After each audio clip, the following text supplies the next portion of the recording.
नमस्कार मित्रों। हर हर महादेव।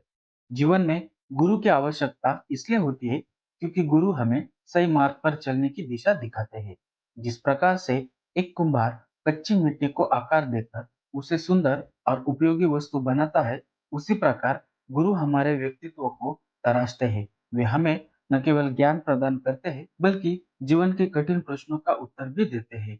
हमारे भीतर जो क्षमता और गुण होते हैं, उन्हें पहचानने के और विकसित करने में गुरु की भूमिका अत्यंत महत्वपूर्ण होती है। गुरु का मार्गदर्शन हमारे जीवन में बहुत महत्वपूर्ण होता है, लेकिन अगर गुरु स्वयं गलत मार्ग पर हो या हमें गलत दिशा में जाने लगे, तो उसका परिणाम विनाशकारी हो सकता है।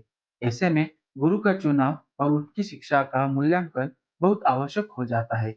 आज हम ऐसे ही गुरु के बारे में बात करने जा रहे हैं, जिनका नाम है दैत्य गुरु शुक्राचार्य। दैत्य गुरु शुक्राचार्य की भूमिका में यह सब स्पष्ट देखने को मिलता है। वे एक महान गुरु थे, लेकिन उन्होंने असुरों को देवताओं के खिलाफ उकसाया और उन्हें युद्ध और विनाश के मार्ग पर ले चले। दैत्य गुरु शुक्राचार्य ने अपने शिष्यों को शक्तिशाली तो बना दिया था, लेकिन वह शक्ति विनाशकारी दिशा में मोड़ दी। नमस्कार मित्रों, मैं हूँ आकाश और आप सभी का स्वागत है द सनातनी टेल्स में।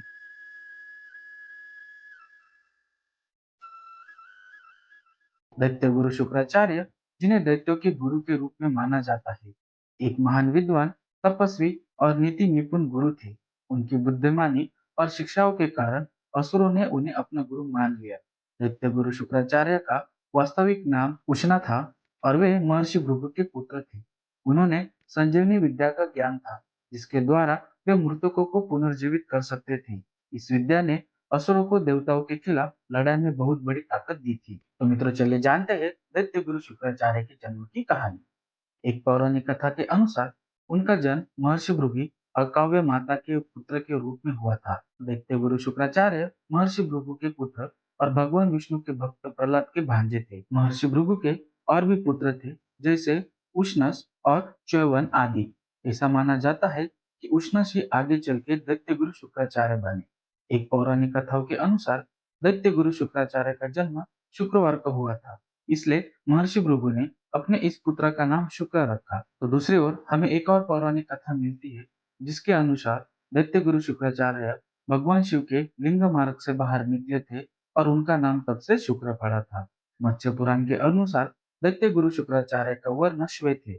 इनका वाहन रथ है, उनमें अग्नि के समान 8 घोड़े बंधे हुए हैं। रथ पर ध्वजाएं फहराती है। इनका आयुध दंड है। शुक्र वृक्ष और तुला राशि के स्वामी है। इनकी महादशा 20 वर्ष की होती है। शुक्राचार्य के सिर पर सुंदर मुकुट होता है, गले में रुद्राक्ष की माला रहती है और वे श्वेत कमल पर विराजमान रहते हैं। उनके चारों हाथों में दंड, वरद मुद्रा, रुद्राक्ष की माला और पात्र सुशोभित रहते हैं। आगे बढ़ने से पहले मित्रों, आपसे एक अनुरोध है। अगर आपको ये वीडियो अच्छा लगा तो लाइक और शेयर जरूर करें। अगर आप ये वीडियो यूट्यूब पर देख रहे हो तो चैनल को सब्सक्राइब कीजिए, और फेसबुक पर देख रहे हो तो पेज को फॉलो जरूर करें, और कमेंट बॉक्स में जरूर लिखना हर हर महादेव। तो मित्रों, चलिए जानते हैं दैत्य गुरु शुक्राचार्य की शिक्षा। महर्षि भृगु ने शुक्र को बाल्यावस्था में ब्रह्म ऋषि अंगिरस के पास शिक्षा के लिए भेज दिया। अंगिरस ब्रह्मा के मानस पुत्रों में सर्वश्रेष्ठ थे और गुरु के रूप में उनका सम्मान सबसे ज्यादा था। उनके पुत्र का नाम बृहस्पति था, जो बाद में देव के गुरु बने। शुक्र और बृहस्पति दोनों ही साथ में अंगिरस से शिक्षा प्राप्त करते थे। कथाओं के अनुसार दैत्य गुरु शुक्राचार्य की बुद्धि बृहस्पति की तुलना में कुशाग्र थी, लेकिन अंगिरस ऋषि के पुत्र होने के चलते बृहस्पति को ज्यादा अच्छी तरह से शिक्षा दी जाती थी। जिस वजह से नाराज होकर एक दिन दैत्य गुरु शुक्राचार्य अंगिरस का आश्रम को छोड़कर गौतम ऋषि से शिक्षा लेने लगे। गौतम ऋषि के आश्रम में शिक्षा पूर्ण होने के बाद जब दैत्य गुरु शुक्राचार्य को पता चला कि बृहस्पति ने देवताओं को अपना गुरु बना लिया, तो वे नाराज हो गए। उनको यह उनका अपमान लगा। तो मित्रों, चलिए जानते हैं दैत्य गुरु शुक्राचार्य कैसे बने दैत्यों के गुरु। जब देव गुरु बृहस्पति को देवों ने अपना गुरु बना लिया, तो दैत्य गुरु शुक्राचार्य को यह अपना अपमान लगा, क्योंकि वे बृहस्पति की तुलना में कुशाग्र थे। फिर भी देव गुरु बृहस्पति देवताओं के गुरु बन गए और उनका स्थान बहुत उच्च हो गया। हालांकि दैत्य गुरु शुक्राचार्य को यह अनुभव हुआ कि देव गुरु बृहस्पति देवताओं के प्रति पक्षपाती है और असुर के प्रति उनका व्यवहार उचित नहीं है। दैत्य गुरु शुक्राचार्य को यह महसूस हुआ कि देव गुरु बृहस्पति असुरों के साथ न्याय नहीं कर रहे हैं। असुरों को अपने अधिकारों और शक्तियों से वंचित किया जा रहा है और देवताओं का वर्चस्व असंतुलन पैदा कर रहा था। इसके चलते दैत्य गुरु शुक्राचार्य ने देवताओं से अपनी दूरी बना ली और असुरों की ओर मुड़ गए। उन्हें यह एहसास हुआ कि असुरों को एक ऐसे गुरु की आवश्यकता है जो उन्हें सही मार्ग दिखा सके और उनके हितों का संरक्षण कर सके। दैत्य गुरु शुक्राचार्य ने असुरों की स्थिति को समझा और उनके प्रति सहानुभूति विकसित की। असुर जिन्हें देवताओं द्वारा हर समय दबाया और पराजित किया जाता था, उन्हें एक मार्गदर्शक की आवश्यकता थी, जो उन्हें शक्ति और दिशा दे सके। दैत्य गुरु शुक्राचार्य ने इस जिम्मेदारी को स्वीकार किया और असुरों के गुरु बनने का निर्णय ले लिया। उनका मानना था कि असुर भी ब्रह्मांड का एक महत्वपूर्ण हिस्सा है और उन्हें भी धर्म, नीति और शक्ति के साथ सम्मानपूर्वक जीवन जीने का अधिकार है।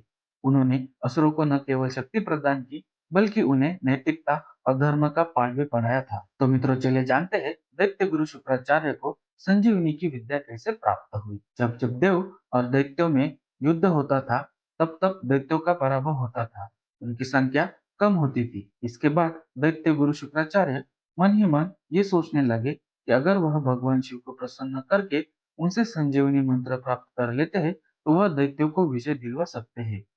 इसके बाद उन्होंने भगवान शिव की कठोर तपस्या शुरू कर दी। इधर सभी देवों ने मौके का फायदा उठा लिया और दैत्यों का संहार आरंभ कर दिया। दैत्य गुरु शुक्राचार्य को तपस्या में जाने के बाद दैत्य उनकी माता के शरण में चले गए। माता ख्याति ने दैत्यों को शरण दी और जो भी देवता दैत्य को मारने आता, वे उसे मूर्छित कर देती या फिर अपनी शक्तियों से लकवाग्रस्त कर देती थी। ऐसे में दैत्य बहुत बलशाली हो गए और धरती पर पाप बढ़ने लगा था।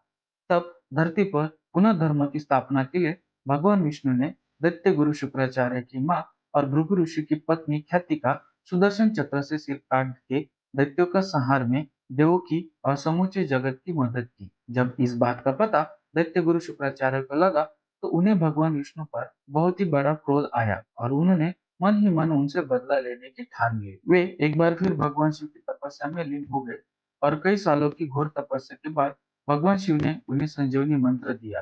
फिर दैत्य गुरु शुक्राचार्य ने दैत्यों के राज्यों का पुनः स्थापित कर अपनी मां की मृत्यु का बदला लिया। ऐसा माना जाता है कि तब से शुक्राचार्य और भगवान विष्णु एक दूसरे के शत्रु बन गए। मृत संजीवनी मंत्र से मृत व्यक्ति को फिर से जीवित किया जा सकता है। यह विद्या अति गोपनीय और कष्टप्रद साधनाओं से सिद्ध होती है। मृत संजीवनी मंत्र से मृत व्यक्ति को फिर से जीवित किया जा सकता है। यह विद्या अति गोपनीय और कष्टप्रद साधनाओं से सिद्ध होती है। मृत संजीवनी मंत्र का प्रयोग उन्होंने देवासुर संग्राम में देवताओं के विरुद्ध किया था। जब असुर देवताओं द्वारा मारे जाते थे, तब दैत्य गुरु शुक्राचार्य उन्हें मृत संजीवनी विद्या का प्रयोग करके जीवित कर देते थे। राहु दैत्य गुरु शुक्राचार्य के परम शिष्य है। ब्रह्मांड की संपूर्ण शक्ति, ऊर्जा, संपदा मानव को राहु से देते हैं। जो राहु के गुरु दैत्य गुरु शुक्राचार्य को दीप अर्पित करते हैं, उन्हें यह सुख और स्वास्थ्य पर्याप्त होता है। तो मित्रों, चलिए जानते हैं दैत्य गुरु शुक्राचार्य को कैसे मिला भगवान शिव जी के पुत्र होने का मान। भगवान शिव जी ने प्रत्यक्ष होकर दैत्य गुरु शुक्राचार्य को मृत संजीवनी की विद्या का उपदेश दिया। दैत्य गुरु शुक्राचार्य द्वारा उपयोग में लाई जाने वाली इस मृत संजीवनी विद्या के कारण दानों की संख्या बढ़ती जा रही थी। एक पौराणिक कथा के अनुसार दैत्य गुरु शुक्राचार्य द्वारा उपयोग में लाने जाने वाली मृत संजीवनी विद्या के कारण दानों की संख्या बढ़ने लगी। तब देवताओं ने शिव जी से शिकायत की, महादेव, आपकी विद्या का दानव लोग दुरुपयोग कर रहे हैं। आप तो समदर्शी है। दैत्य गुरु शुक्राचार्य संजीवनी विद्या से मृत दानों को पुनः जीवित कर कर हम पर भड़का रहे हैं। यही हालत रही तो हम कहीं के नहीं रह जाएंगे। कृपया आप हमारा उद्धार कीजिए। दैत्य गुरु शुक्राचार्य द्वारा मृत संजीवनी विद्या का इस प्रकार अनुचित कार्य में उपयोग करना भगवान शिव जी को अच्छा नहीं लगा। भगवान शिव जी क्रोध में आ गए और दैत्य गुरु शुक्राचार्य को पकड़कर निगल डाला। महादेव द्वारा दैत्य गुरु शुक्राचार्य को निगलने के बाद राक्षसों की सेना कमजोर हो गई और अंत में देवताओं की विजय हो गई। इधर भगवान शिव के पेट में दैत्य गुरु शुक्राचार्य बाहर आने का रास्ता खोजने लगे। शुक्राचार्य को महादेव के पेट में सातों लोग, ब्रह्मा, नारायण, इंद्र आदि पूरी सृष्टि के दर्शन हुए। इस तरह शुक्राचार्य ने 100 साल तक महादेव के पेट में ही रहे। अंत में जब शुक्राचार्य बाहर नहीं निकल सके, तो शिव जी के पेट में ही उन्होंने मंत्र का जाप करना चालू किया। इस मंत्र के प्रभाव से शुक्राचार्य महादेव के शुक्र रूप में लिंग मार्ग से बाहर निकले। तब उन्होंने शिव जी को प्रणाम किया। शुक्राचार्य को लिंग मार्ग से बाहर निकला देख भगवान शिव ने उनको कहा कि तुम मेरे लिंग मार्ग से शुक्र की तरह निकले हो, इसलिए अब से तुम मेरे पुत्र भी कहलाओगे। तो मित्रों, चले जानते हैं दैत्य गुरु शुक्राचार्य के एक आग की कहानी। जब असुरों के राजा बलि ने अपने राज्य का विस्तार करना शुरू किया और देवताओं के लिए खतरा बन गए, तो देवताओं के राजा इंद्र ने भगवान विष्णु से मदद की गुहार लगाई। भगवान विष्णु ने वामन अवतार लेकर राजा बलि से 3 पग भूमि दान की याचना की। दैत्य गुरु शुक्राचार्य ने जान लिया कि वामन वास्तव में भगवान विष्णु है और उन्हें राजा बलि को भूमि दान करने से रोकने का प्रयास किया। उन्होंने सूक्ष्म रूप धारण किया और कमंडल में छुप गए, जिससे वामन को पानी दिया जाना था। शुक्राचार्य ने सोचा कि वे वामन को रोक सकते हैं यदि वे पानी की आपूर्ति में बाधा डाल सके। भगवान विष्णु ने शुक्राचार्य की इस योजना को भांप लिया। उन्होंने एक चालाकी की और घास के तिनकों को कमंडल की नली में डाल दिया।